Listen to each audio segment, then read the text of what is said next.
G'day there guys, Marky here, and welcome back to another episode of r/relationship advice. I do hope you enjoy today's stories. Now sit back, relax, chuck a prawn on the barbie, and let's get right into it.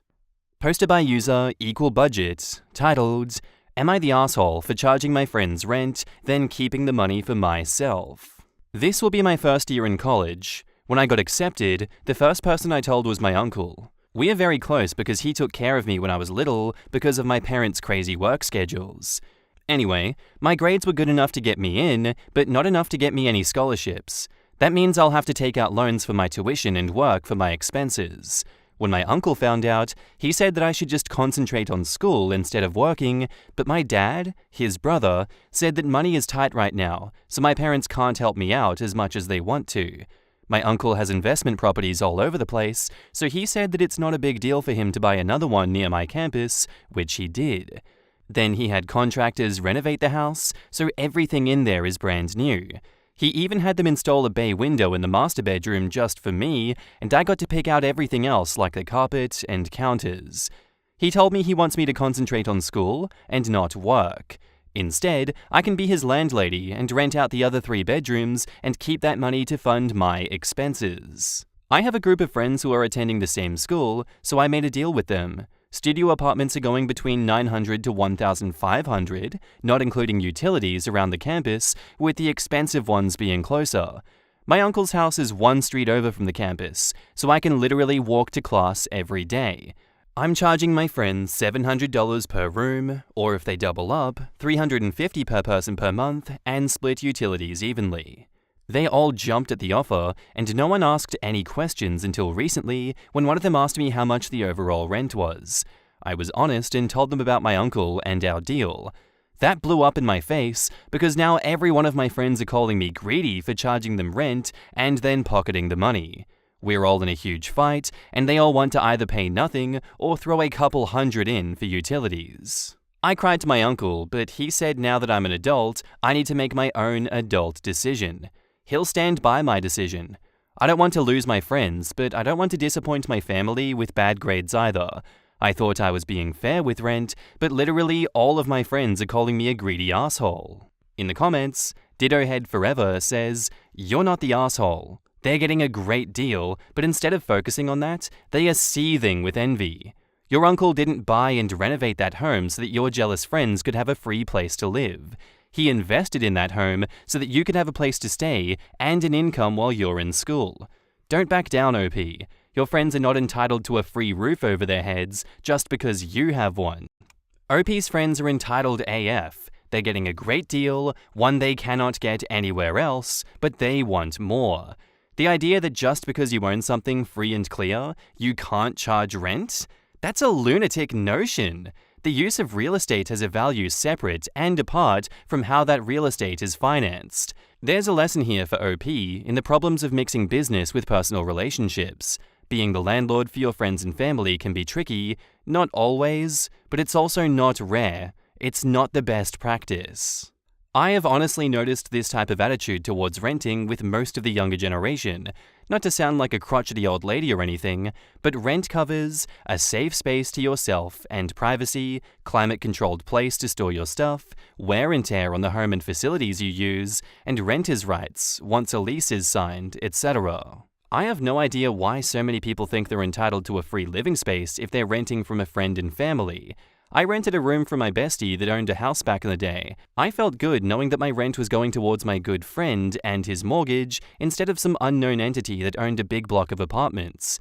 OP is very lucky not to have a mortgage, but that doesn't mean that she has to subsidize other people's lives. Similar happened with someone that I know. The issue is they saw you as an equal, and now they see you as someone in a position of power with them. They are now lower than you, and that's going to breed a whole lot of resentment. What you can do is tell them, look, my uncle wanted to rent these rooms out at $1.4K each. I convinced him to do me a favor and let me rent the room to my friends. Convince them they are getting a huge deal. It gives you a shot at salvaging this. You're insane. Just replace them and charge the same rent for other people. Yes, I agree. OP needs to tell them that is what will happen and also tell their folks that. I bet you OP's friends, at least some of them, are getting supplementation from their folks, and I bet the parents would be upset if they ruined an incredible deal with their own greed.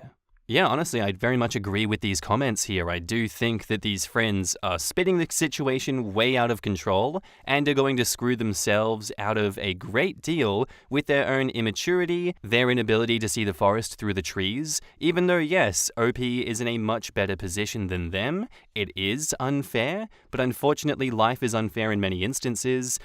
If you can't get over your own envy and greed in this situation, even though I don't think they should do, I think they have a right to be upset because situations like this happen all the time. I do think that these friends are shooting themselves in the feet by demanding to live for free here. I respect OP for being open and honest with them because, hey, I can be honest with my friends and expect them to understand where I'm coming from, but apparently not. And I do question whether these are actual friends of yours, OP, or if these are just, I don't know, not really friends? Questionable. Update. Thank you for reading my post and giving me advice. I went to my uncle, this time without crying, and told him some of the advice given on here and asked him for his advice. This time he didn't tell me to make my own adult decisions and told me he was waiting for this conversation. This is what we agreed to do. I texted all of my friends, former, and told them because of the arguments and hurt feelings, we can no longer live together. My uncle offered to work out a lease for me in the beginning, but I refused because these were my friends. Because no one signed a lease, we didn't have to break any. I was worried about them suing, but my uncle said that the law in our state requires anything to do with real estate to be in writing. Unlike other situations, real estate deals cannot be oral, so I'm good. This time I took him up on the offer of creating a lease for me to have new tenants sign. We spent the morning researching rent prices and making ads. My friends and I made the agreement at the beginning of summer.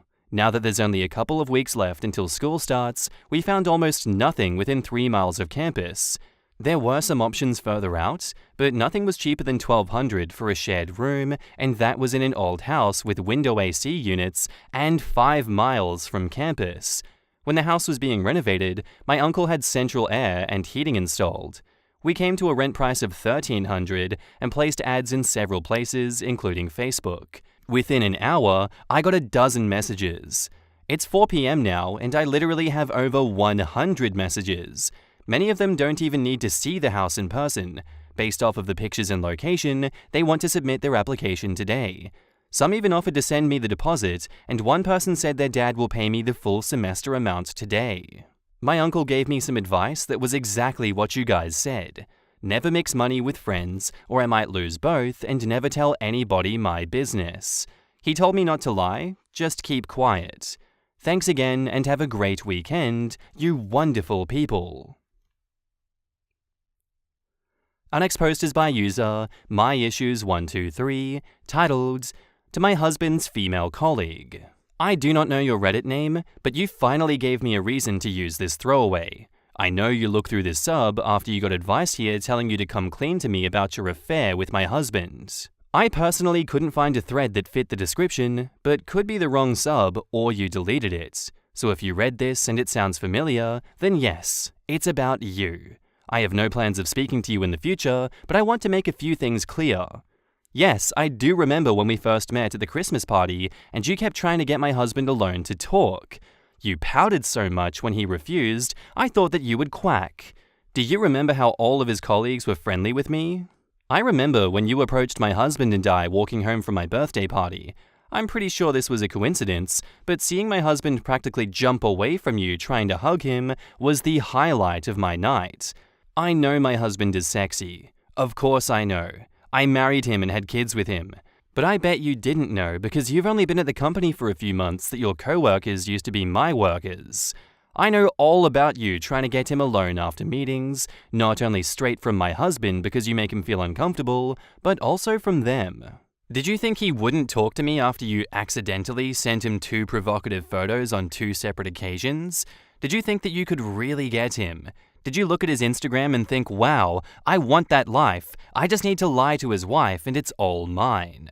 Do you think knocking on my door when I'm hosting a dinner party to hand me printouts of your conversations with him that I would go off the deep end and divorce him? I'm pretty sure HR have spoken to you already about your inappropriate behavior and misuse of his personnel file. I'm sure you're shocked. Maybe you didn't think my husband would report it. I don't know what repercussions you'll get, and I don't care. If you come near me, my husband, our kids, or our nice home again, police will be called. A word of advice if you're going to fabricate messages, you might want to get rid of the wrong number or at least replace it with a name. In the comments, CuteBoy84 says, I hope this isn't in Austin, Texas, because it sounds like a woman that I had to deal with. I had to stand up and open my office when she wanted to talk to me in my office. She stalked me as much as she could on my Facebook through coworkers that had me added. It was quite annoying. I had refused to go out during the weekends because I lived in San Antonio, and it was even more annoying when she tried to invite me out during the work week with coworkers. When I completely said I'm not interested and I don't have time to extracurricular, she had a coworker that she was hooking up with also claim that I was sexually harassing her at work. It turned out HR saw all of the unsolicited texts and had her fired. I was told to avoid situations like that in the future. You can't defend against that, except by avoiding being alone with anyone. Talk about scary. Darkest of Flames says, I had a coworker who did something similar about 20 years ago. She was obsessed with a married coworker who was nice and had trained her. His wife worked in the same place, but a different department. This woman would openly talk about wanting to screw him and not caring about his marriage. She stalked and harassed his wife and confronted her at a group event. She attacked his wife, who promptly kicked her ass and had her arrested. People are nuts. I desperately need to find this woman's post because I am so invested in the drama. I'm sorry that you and your family are going through this, OP, but it's like a car crash. I can't look away. OP responds, it is absolutely fine. I would be the same in your shoes. I honestly don't know if it's revenge for him not having an affair with her or if she really believes it. Honestly, it could go either way. She could be mentally ill and genuinely believe this scenario she's created in her head, or she could just be taking revenge on your husband and your family because he refused an affair, like you said. Regardless, she sounds dangerous. Please stay safe. Update: she has been fired with immediate effect. I will update when we know our next steps. Thank you for the support so far. And now onto the second update. First, I want to say thank you to everyone who supported my husband and I in my first post. This might go on for a little bit, so I'm sorry in advance. I probably won't be as articulate as I was in my first post. I never found her post, by the way.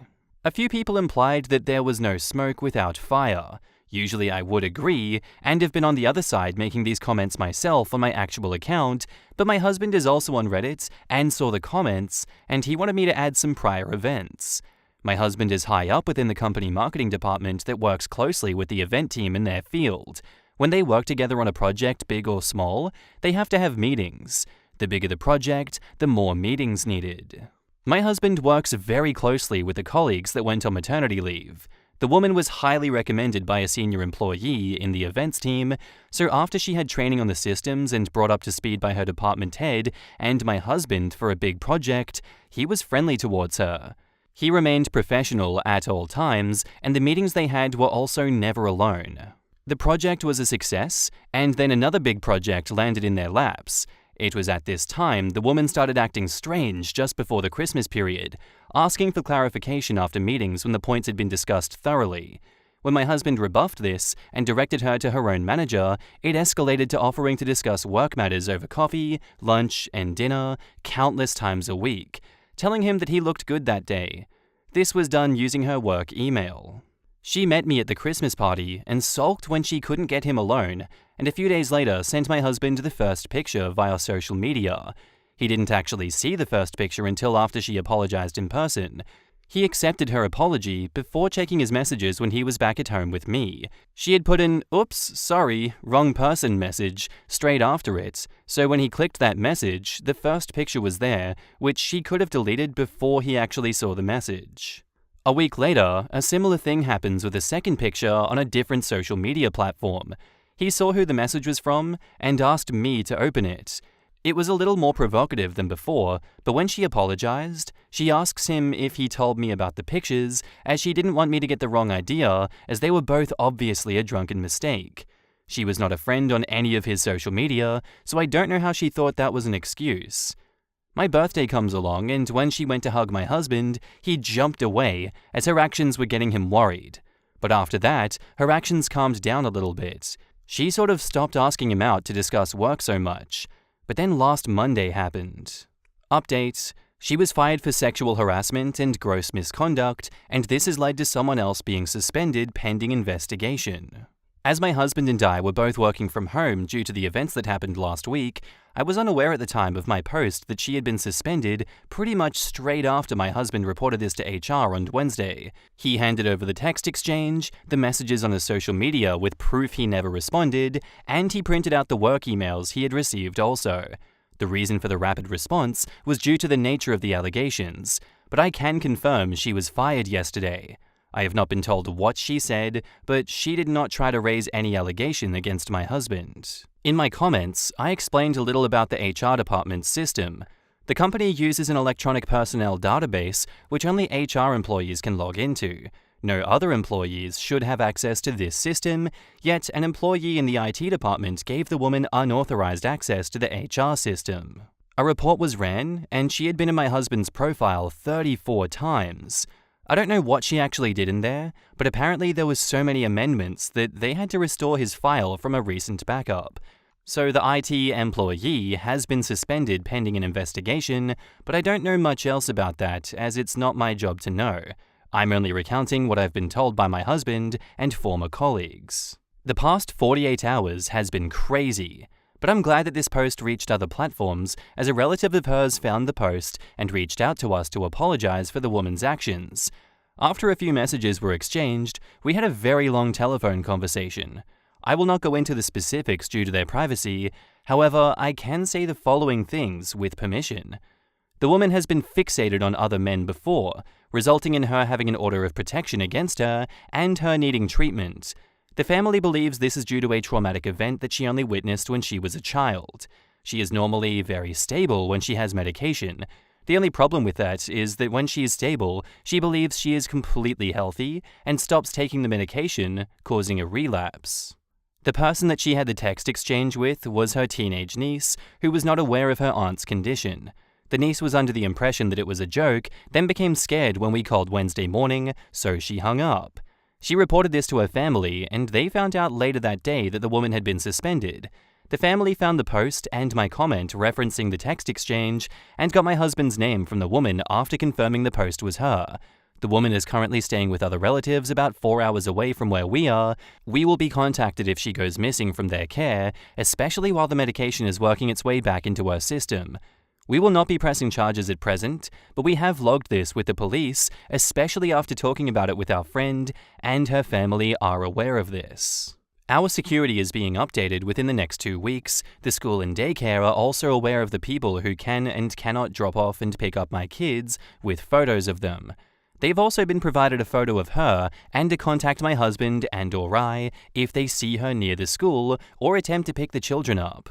Hopefully I won't need to provide further updates to this, and I'm going to have a bottle of wine, and hopefully my husband and I will have a very good night's sleep. Edit: the niece found the post and recognized some of the text exchange I referenced in my comments, possibly the part about kicking me out of my house with my kids, as that was the only part that I was not too vague about. But I don't actually know what else has gone on in their family behind the scenes, as I didn't speak to her directly. In the comments, moving forward, police are aware of the situation, but unless she goes missing from her family's care and shows up, then I'm okay with how things are. But if that doesn't happen, I definitely will call them again straight away. What did you mean by amendments? OP says, she had changed a lot of information on his file. I'm not allowed to know the exact extent, but she had access to everything HR would.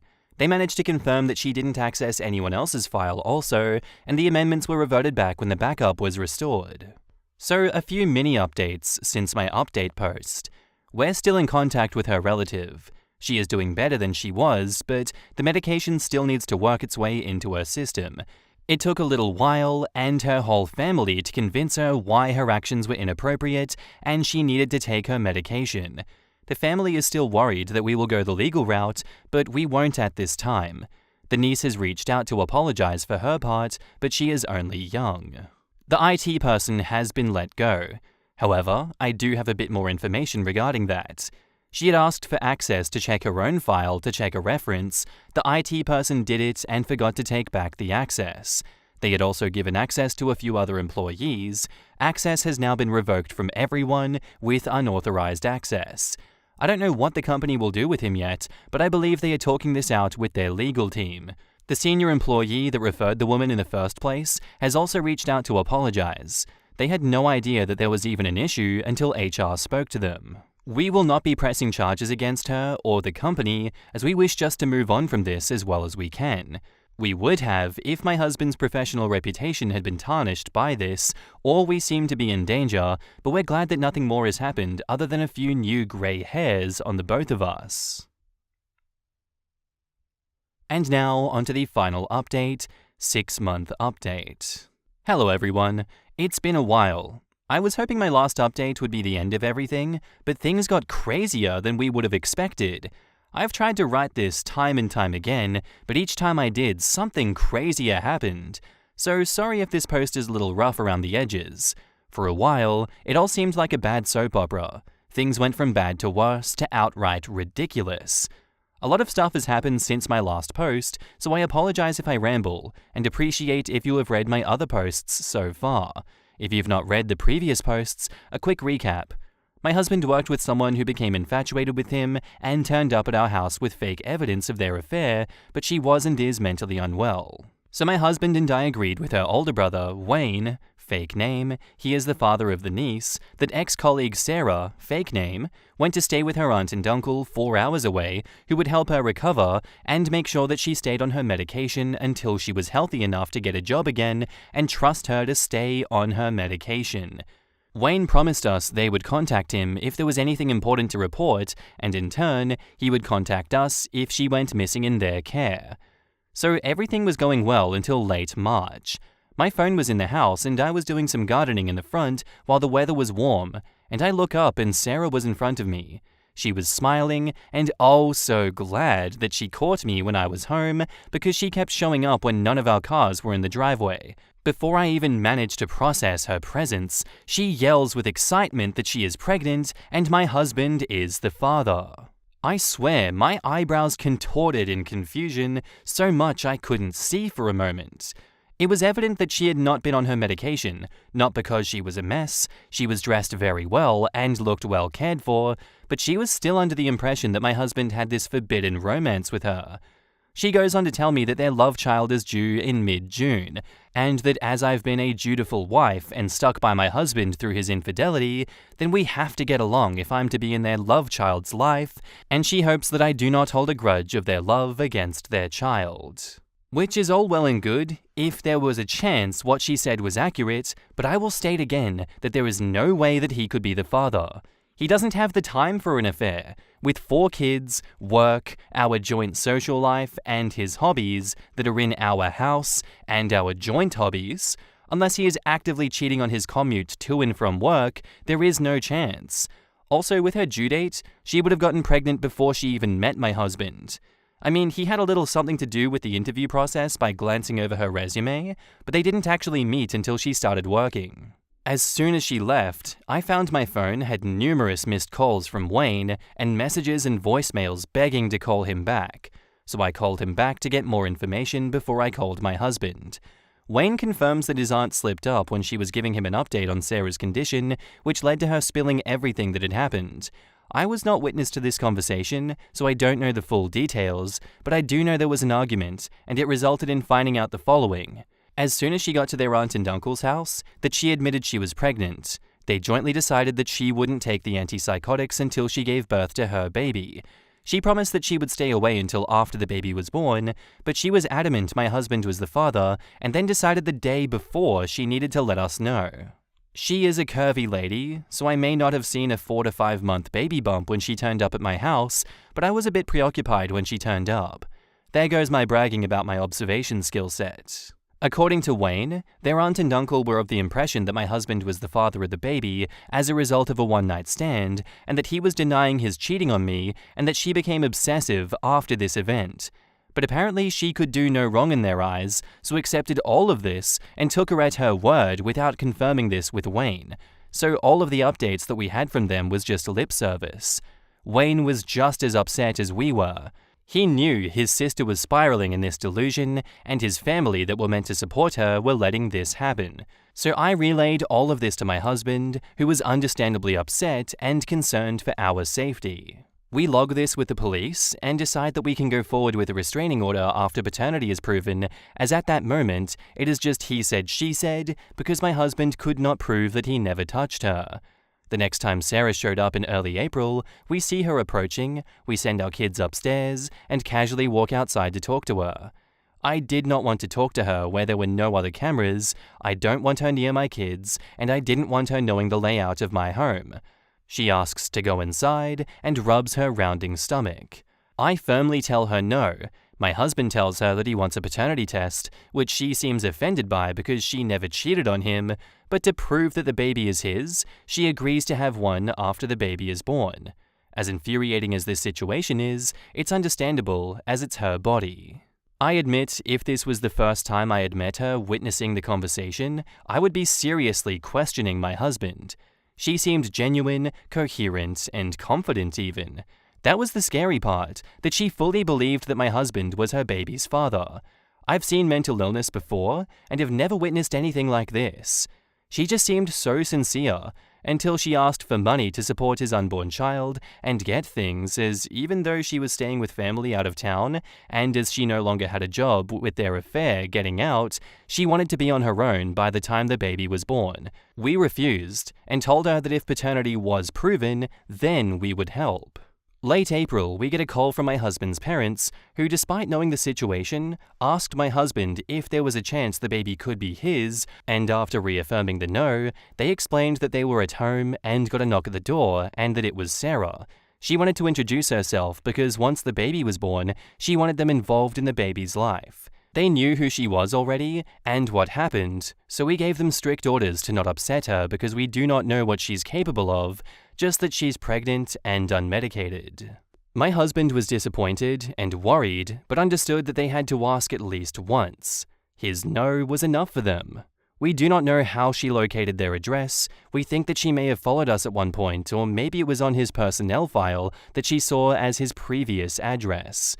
We checked with our kids that nobody they didn't know had approached them, and they said no. Even checked to make sure that if they had been told to keep secrets, confirmed no, even our youngest, but they were never alone anyway. A week after this, she came to our house when we had people over for a barbecue.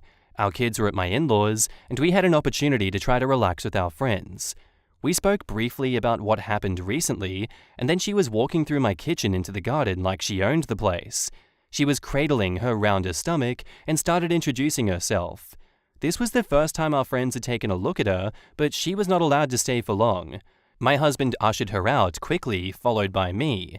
Everything about trying to keep her calm to not trigger a mental health breakdown evaporated then. There were words exchanged, that she cannot come to our house. It was not possible for him to be the father of her unborn baby, as they had never slept together, they never had a relationship, he didn't owe her any money. My husband let loose on her all of the frustrations. We saw Sarah's face sort of break. No violence on our part, but for a second, she looked confused and shocked, and then she left quite quickly. We got Wayne on the phone after Sarah left to tell him what had happened. He was going to search for her and found her later on that night. I started the process of putting our home up for sale. I needed a place that was a fortress, and despite loving our home, knowing she just seemed to be turning up when she wanted, I didn't feel safe and secure there anymore. My husband and I discussed bringing the restraining order forward, but we didn't want to trigger any mental health breakdown. I don't blame them for gossiping. If it was happening to someone that I was acquainted with, I would probably think the same, but we were lucky that it wasn't any of our close friends or family that were gossiping. She turned up when we were visiting my relatives. The camera caught her looking inside our house through the windows. She didn't seem too coherent at that time. She stood outside the house for a long time, and she was talking gibberish to herself and seemed paranoid. Seeing this made me accept an offer on our home and pick out a lovely new home in a gated community. We're in the process of moving now. Wayne reached out and advised that Sarah had the baby, who looked a lot like her ex. asked if my husband still wanted to do the DNA test because it obviously wasn't his, which he agreed to because he wanted to put this behind us and to remove any possible doubt from me. I told him that I never doubted him because I didn't. I was scared of the situation, and behind closed doors, we had a lot of heated discussions because we were stressed out, but never because I thought that he could be the innocent child's father. We also agreed so she could not ask for child support at a later time. The aunt and uncle had been corrected on their misunderstanding of the situation and also berated for the enabling behavior of Sarah. Some tough but necessary conversations were had with them, according to Wayne. Once they understood what had happened, they were mortified and wanted Wayne to pass on their apologies. He had taken PTO and will be staying with them for a while. After Sarah had the baby, her brother, aunt, and uncle gave her the ultimatum that she takes her medication in front of them every day and to not try to contact us, or else they put her into a mental health facility while her brother looks after the newborn until she is well enough to be released. She agreed to take the medication. DNA came back, and surprise, my husband is not the father. The look of relief and happiness on his face was priceless. It's been a crazy 6 to 7 months, but things have calmed down now. Sarah's doing well, apparently, but still struggling as a new mother. Wayne is encouraging her to get in contact with her ex. She is slowly coming to terms with the fact that she didn't have an affair with my husband now that the medication is starting to take effect. I gave some baby essentials to Wayne to pass on to her as I'm packing things up to move anyway. I may have missed a few events, but if you need any clarification, let me know. I'm glad that life seems to be back to normal.